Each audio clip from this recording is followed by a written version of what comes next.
Hello, my name is Marcus. I'm the compiler of a collection of therapy quotes entitled Psychoanalytic Self-Awareness Quotes. This is TQ 729 to 730, part 2 of 2. In part 1, we covered the idea of how we live in two worlds, the internal object relations world and the external object relations world. And in part 1, we talked a little bit more about Fairbairn's model of the internal object relations world, which he calls the endopsychic structure, right? So the child takes condensed memories of his experiences, and these clusters of memories around a certain theme become fantasized personifications, which we call holding introjects. So, for example, when the baby is satisfied with the mother, all of these memories condense, and we call this the holding, a part representation of the other, other, as being a satisfying other. And linked to that is a representation of the self as being satisfied.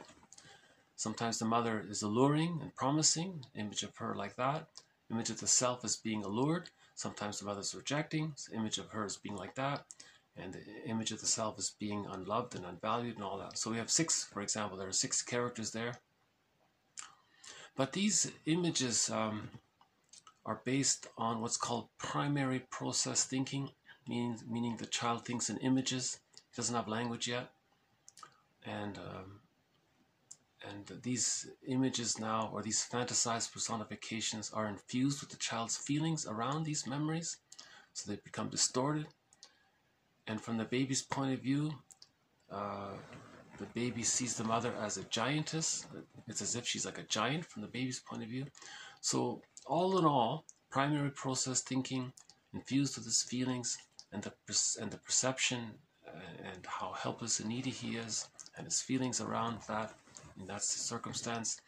These images of these 6 characters become wildly exaggerated, and we can sometimes call them imagos.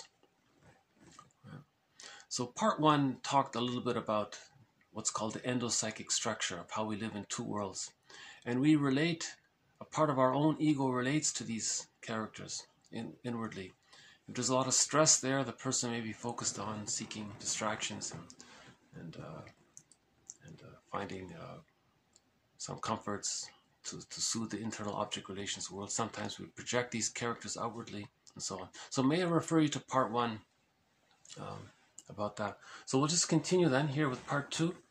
The next part here is some people are so dominated and overlaid by the personalities of their parents in their mental makeup that they have never been able to develop any personality that could properly be called their own. For example, one person says, to get an idea of this, he says, before you marry a girl, have a look at the mother, at her mother. Okay, so this is quite a polite way of talking about one of the themes, one of the threads in this series is called the defense mechanism of identification with the aggressor. Theory is, if the baby's needs aren't being met, he feels pained by it.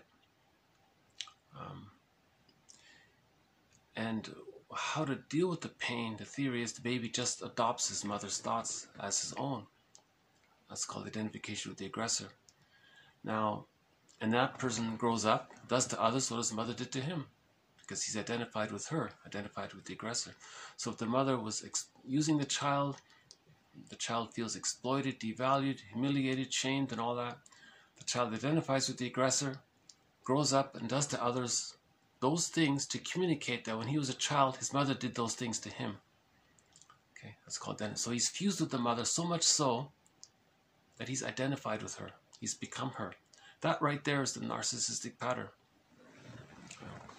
So there was reference earlier about this novel where the mother exploited the child to meet her needs. The child grew up and then exploited others and then used rationalizations for why he felt it was okay to exploit others. And he didn't realize it, but he was saying the same things his mother told him when he was a child, and he never made the connection because he was her. That's called identification with the aggressor. So they don't really know themselves. They think they know themselves, but they resemble too much their mother. It's one thing to pick up some traits of our parents, but to psychologically, emotionally, and just to be exactly like them, everyone's unique. So we're not exactly like our parents, that kind of thing. So he gave the example here how some people resemble their parents so well. Maybe that's an example of that. Okay, next part here. Adults often fail to realize how easily the tender and undeveloped mind of the child can be overawed and frightened by grown-ups who, by comparison, are so big and overpowering. Okay, so here's another reference to the quote that Bergler was making before in an earlier video. From the baby's point of view, the mother, how many times larger is the mother from the baby's point of view? You know, someone can do the math around that. That'd be like Godzilla running around our neighborhoods kind of thing. Like it's from the baby's point of view, and how helpless he is and how frightened and needy and dependent he is. You know, so how do we capture that? You know, how do we describe that? So the idea is the parents need to remember that babies are people too. They're people. Babies are people. They're people, right? They're people, right? So we want to acknowledge the reality of them being people as little persons in their own right, to respect that, to keep that in mind, to have consideration that they are small and needy and weak, and they need mother's love and care and all that. You know, so just to have appreciation for that, and not to think, well, they don't know what they can't remember. They're too young. They don't. Oh yes, they can. The amygdala is fully developed at birth. The amygdala, which remembers which stores emotional memories, or the implicit memory system, is there at birth. It's even in the womb. It's there. You know. So that's why we've been calling it an extended womb from birth.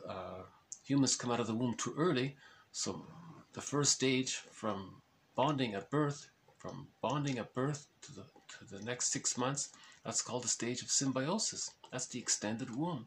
This extended womb is needed for the psychological birth to follow at the age of 3. And just as the physical womb was, how important that was for the biological birth, this extended womb is just as important for the psychological birth. So again, from birth to 6 months, that's the extended womb, or the stage of symbiosis, the stage of fusion, the stage of undifferentiation. The child doesn't know where he ends and his mother begins psychologically. With enough love, he feels safe enough to differentiate. That's called getting the key out from under mother's pillow. He differentiates. Now he has some sense of himself as being separate from his other, not just cognitively, but emotionally, psychologically. He can be himself. He feels comfortable to be himself because he received enough love for that. From birth to 6 months, he gets support to go through the remaining sub-phases of the separation individuation process. Finally, by the age of 3, he has all of these condensed memories of the love and support. They become part of a psychic structure called the holding interject, or the internalized good object, as part of a psychic structure, sometimes called ontological security and basic trust, or a sense of self. That means much more the child's life force can affect, attach, be invested into the self representation. This allows the child enough security to feel safe enough to know himself, to know his real self, the part of him with various capacities, as described earlier. That's called the psychological birth at the age of 3.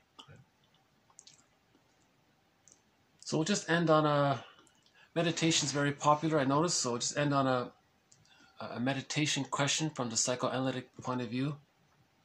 Quote, how did you experience your anger toward that person at that moment?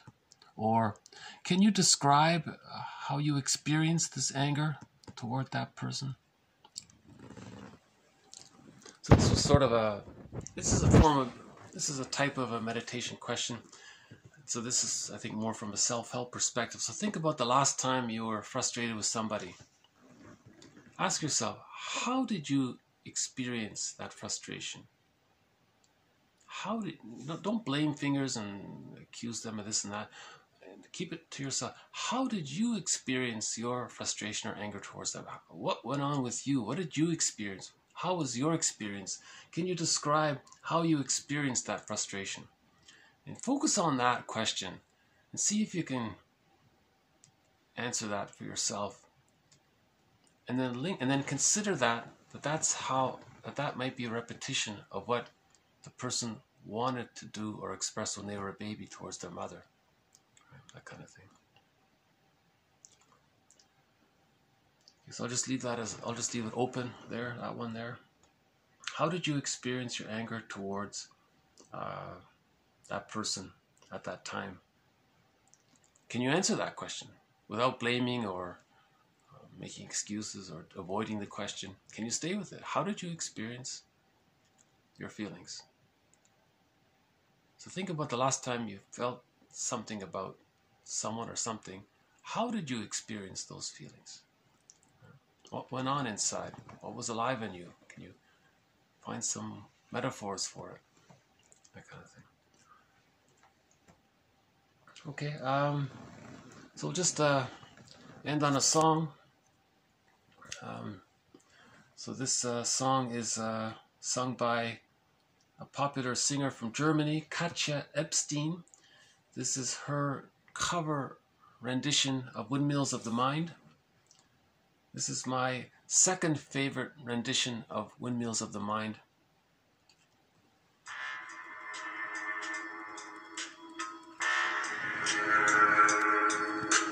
Nachts, wenn die Straßen plötzlich still sind, wenn die Stadt auf einmal schweigt, wenn aus steinernen Kaminen stumm der Mond zum Himmel steigt, wenn es hier in meinem Zimmer leer und einsam wird um mich, suche ich in den dunklen Schatten die Erinnerung an dich, und ich fühle, wie ein Augenblick zur Ewigkeit gerinnt, wenn das Spinnrad meiner Träume längst zerrissene Fäden spinnt und sich leis zu drehen beginnt, wie sich Mühlen drehen im Wind.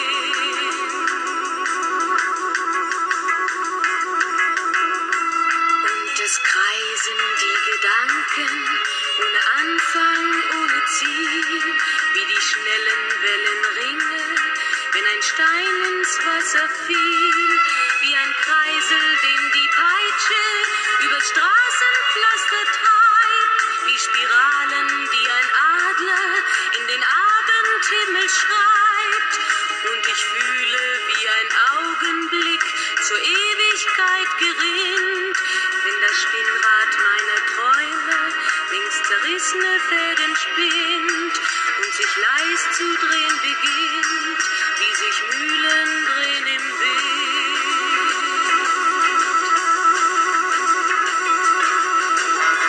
Tausend Fragen ohne Antwort, tausend Fragen ohne Sinn. Warum flog für uns der Sommer wie ein Pfeil so schnell dahin? Hat der Herbstwind gar die Spuren unserer Liebe schon verweht? Wenn erst weiße Flocken fallen, ist es dann für uns zu spät. Sah ich eben nicht im Dunkel deinen Schatten an der Tür, hoffte für ein paar Sekunden, du kämst doch zurück zu mir. Doch warum sich selbst belügen? Längst ist meinem Herzen klar, dass der Pulsschlag dieser Hoffnung nur mein eigener Schatten war.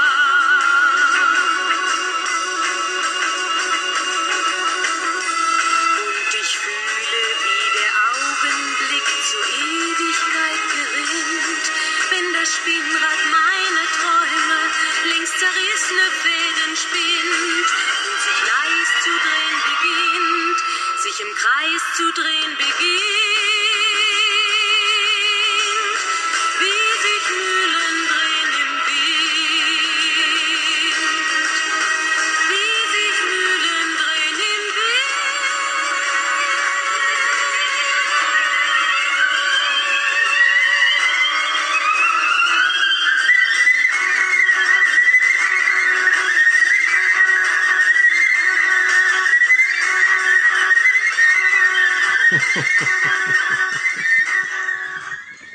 Yeah, I quite like that song.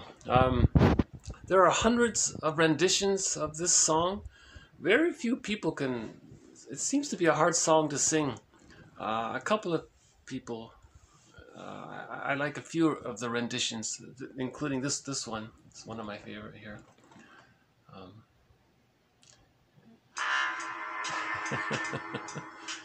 Okay, so thank you very much. This has been TQ 929 to 930.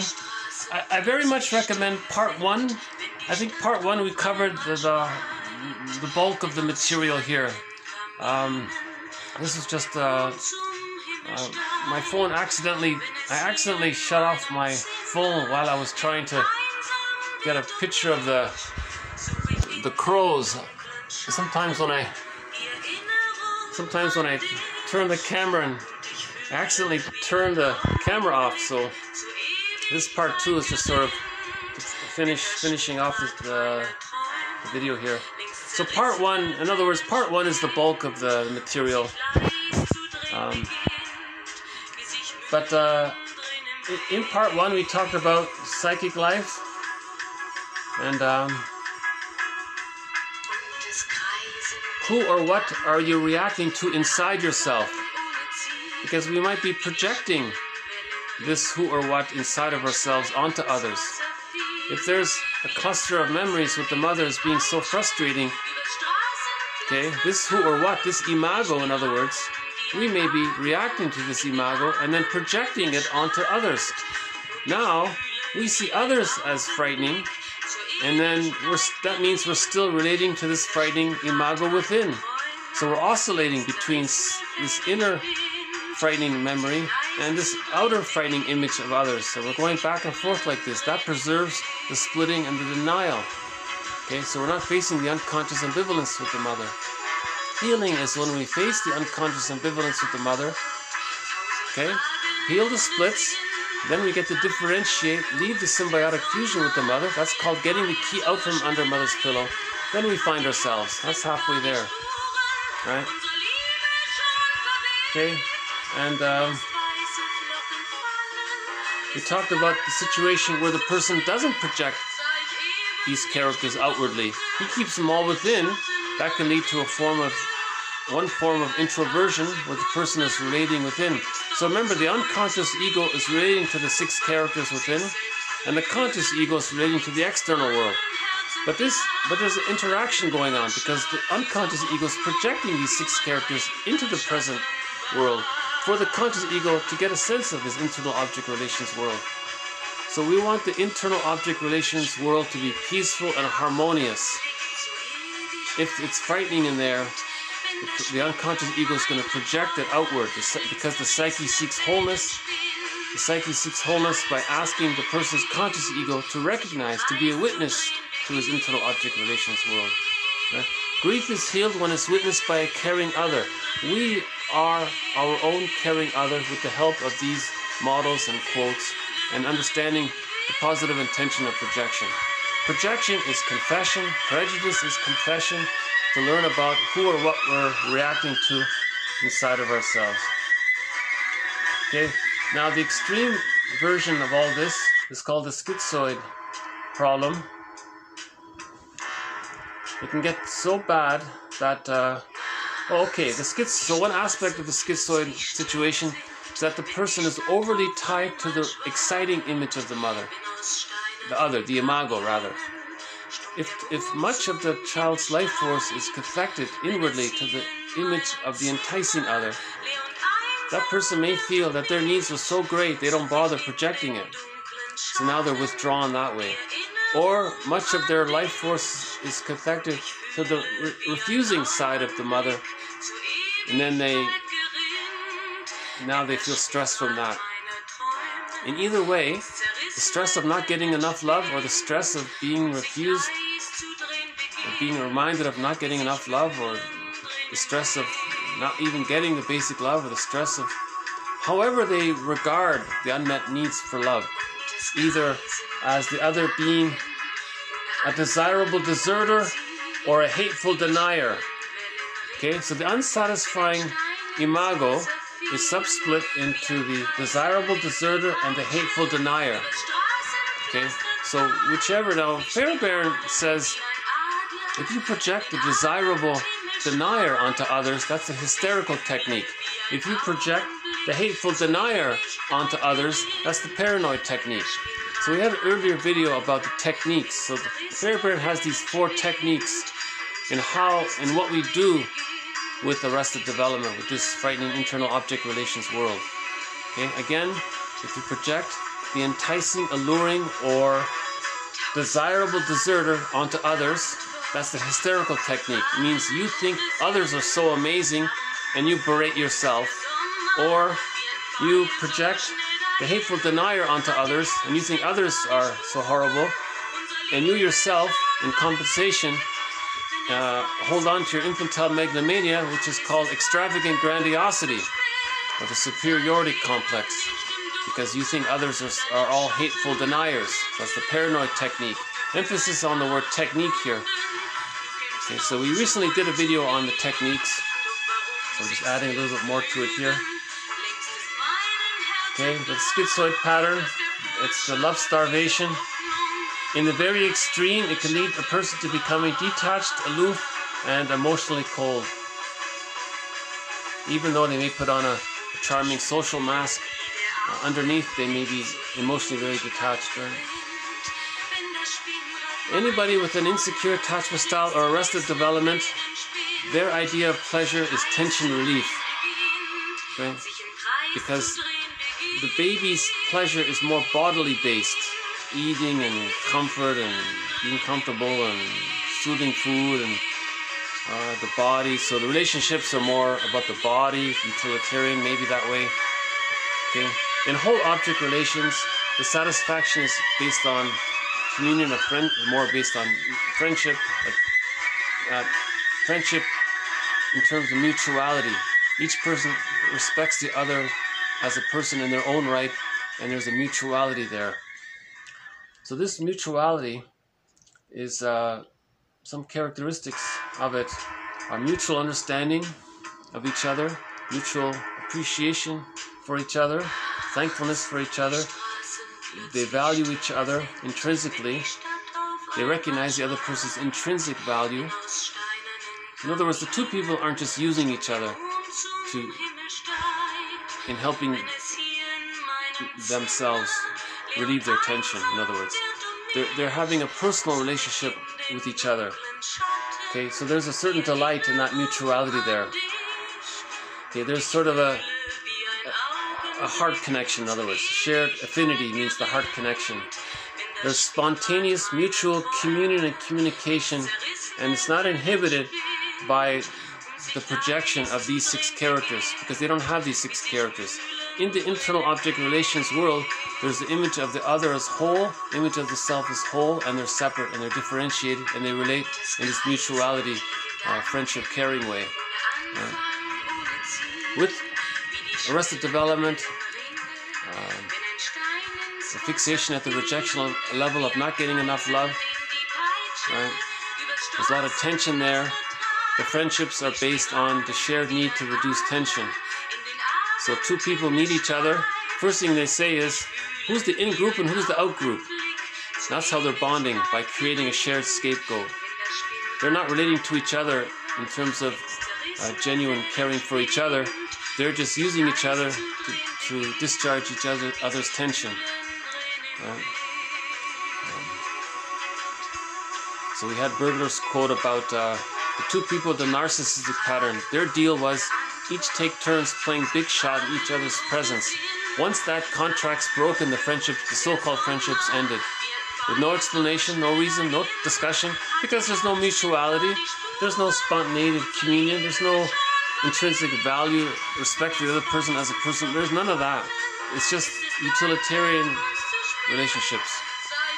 So if a person doesn't have a genuine relationship, they look for utilitarian relationships. That's tension, a lot of tension, so the focus there is on tension relief. That's their understanding of pleasure and happiness. It's just getting relief from tension. In whole object relations, there's a genuine delight in the communion, in the sharing of So to get to that point, that's called whole object relations. To get to whole object relations, the person has to find the real self. How does a person find the real self? They need the psychological birth. How do you find the psychological birth? Man's main task is to give psychological birth to himself if he didn't get it by the age of 3. He didn't get it by the age of 3. It's his job to give it to himself. How does he give it to himself? He has to face, number one, the unconscious ambivalence with the mother. He denies it. He doesn't believe it exists. He thinks the mother is a goddess, an all angel, all wonderful. Mother's Day is glorified. He's in denial that when they were a baby, the mother was actually more frustrating than satisfying. This frustrating side of her, it's fantasized as not being the mother, as a hide character, it's split off. It's not part of the mother, it's denied, it's rejected. That's called the splitting defense. So the mother, image of the mother is split into satisfying and unsatisfying. The unsatisfying is perceived as a different person, and then it's denied. That's the splitting defense. Okay? So we have to face some of this unconscious ambivalence, to face the truth that when the person was a baby, their needs were more unmet than met. How did the person as a baby deal with that? They used the defense mechanism of splitting, and then they denied the one side. That's denial of the genuine ambivalence towards the mother. The person couldn't face the ambivalence with the mother. It's too painful to admit that the mother was loving and frustrating. So they just hold on to the idea that she was only satisfying and ignore the idea that she was frustrating. There's a real resistance to this. It's a huge issue here, this issue of healing the splitting defense. So once we face the unconscious ambivalence with the mother, for a period of time, we may be angry at our actual mothers for a while. That's brief. It's temporary. That's good because we're facing the truth. The truth will upset us free. Then the splits come together.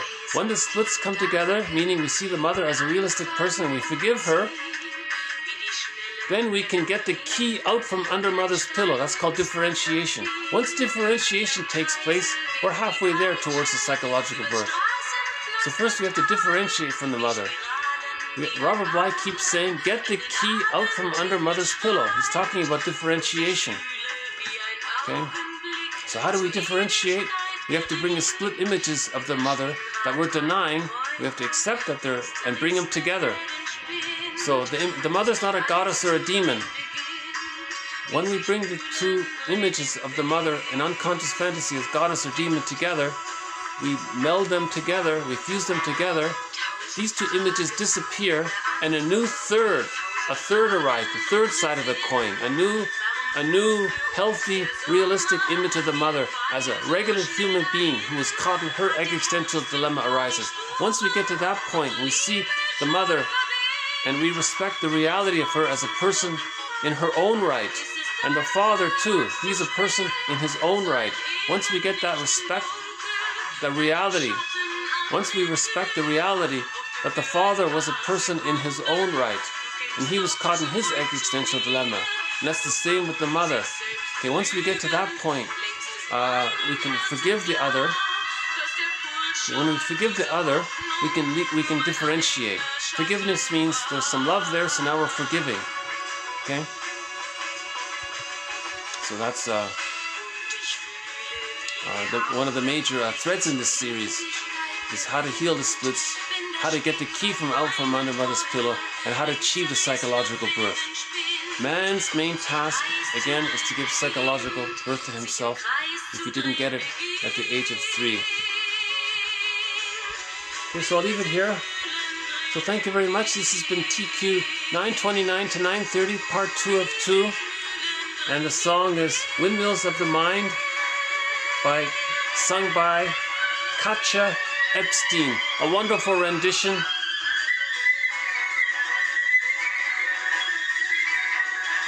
Later on, I'll play another one of my favorite renditions of this song. It's a great song, if you don't know it. Bye for now. Thanks again.